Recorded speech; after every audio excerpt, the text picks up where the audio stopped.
ఇప్పటివరకు ప్రశాంతంగా ఉన్న గుంటూరు పాలిటిక్స్ ఒక్కసారిగా వేడెక్కింది. నా మైనార్టీలుంటూ ఆప్యాయత అనురాగం కురిపించిన జగన్మోహన్ రెడ్డి తన పాలనతో ఆ మైనార్టీలకే పంగనామాలు పెట్టారట. ఇప్పుడు దానిపై కేంద్ర మంత్రి చేసిన వ్యాఖ్యలు వైసీపీ నేతలకు కంటి మీద కునుకు లేకుండా చేస్తున్నాయట. గత ప్రభుత్వంలో మైనార్టీలకు సంక్షేమానికి కేంద్రం ఇచ్చిన నిధులు దుర్వినియోగం అయ్యాయట. ఇవి ఏ విధంగా పక్కదారి పట్టాయో చర్చించేందుకు తాను రెడీ అని అంటున్నారట. దమ్ముంటే వైసీపీ లీడర్లు తనతో డిబేట్కు రావాలని ఛాలెంజ్ చేస్తున్నారట ఆ కేంద్ర మంత్రి. దీనికి ఓ మాజీ మంత్రి సవాల్ను సైతం స్వీకరించారట. టైం డేట్ మీరు చెప్పినా ఓకే, మమ్మల్ని చెప్పమన్నా మేము రెడీ అంటూ సవాల్కు ప్రతి సవాల్ విసురుతున్నారు. ఇంతకీ ఇదెక్కడా? సై అంటే సై అంటున్న ఆ లీడర్లు ఎవరు? అసలు వారి మాటలకు వెనుకున్న మతలబేంటో ఈ స్టోరీలో చూద్దాం.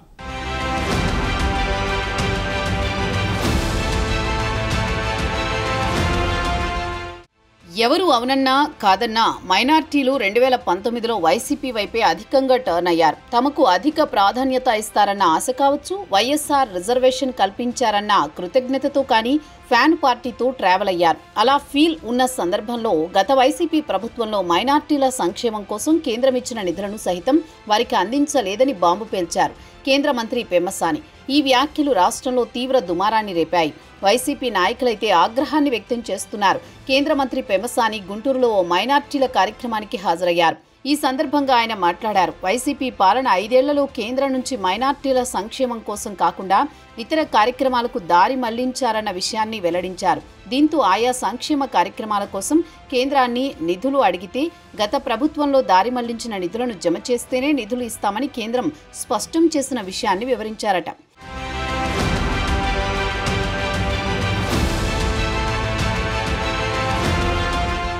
మైనార్టీలపై అమితమైన ప్రేమ ఉందని చెప్పే జగన్ చేసిన నిర్వాకమిదని, ఇందుకు సంబంధించిన రికార్డు కేంద్రం వద్ద ఉందని క్లియర్ కట్గా చెప్పారట. ఆ లెక్కలన్నీ తమ వద్ద ఉన్నాయని తేల్చి చెప్పారు. అలాగే ఈ అంశం మీద చర్చించడానికి తాము సిద్ధంగా ఉన్నామని, దమ్ముంటే వైసీపీ నాయకులతో తనకు చర్చకు రావాలని ఛాలెంజ్ చేశారు కేంద్ర మంత్రి పెమ్మసాని చంద్రశేఖర్.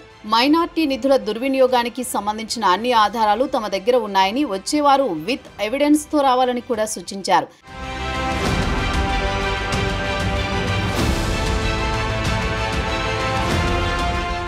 ఇందుకు ప్రతిగా స్పందించారు మాజీ మంత్రి అంబటి.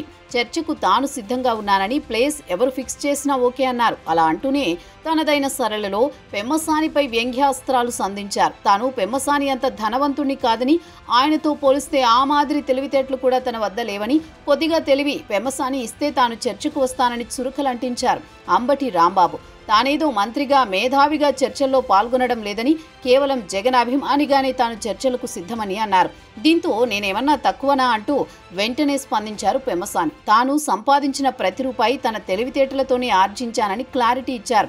ఒక్క రూపాయి అవినీతి లేదని, విలువలతో ధనాన్ని సంపాదించానని వివరించారు. ఆర్థికంగా ఎలాంటి ఇబ్బందులు ఉండవని భావించిన తర్వాతే తాను రాజకీయాల్లోకి వచ్చానని స్పష్టం చేశారు. అవినీతి అక్రమాలు లేని స్వచ్ఛమైన రాజకీయాలు అందిస్తూ ప్రజలకు సేవ చేస్తున్నానని సూటిగా చెప్పేశారు కేంద్ర మంత్రి పెమ్మసాని.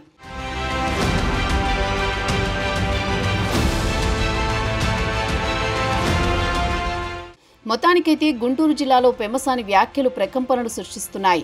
ఏడాది పాటు జిల్లాలో స్తబ్దుగా ఉన్న రాజకీయాలు ఒక్కసారిగా వేడెక్కాయి. అయితే మైనార్టీల సంక్షేమానికి సంబంధించిన నిధులు గత ప్రభుత్వంలో దుర్వినియోగం అయ్యాయన్న విషయం మాత్రం అన్ని వర్గాల ప్రజల్లో చర్చకు దారితీసిందని చెప్పొచ్చు.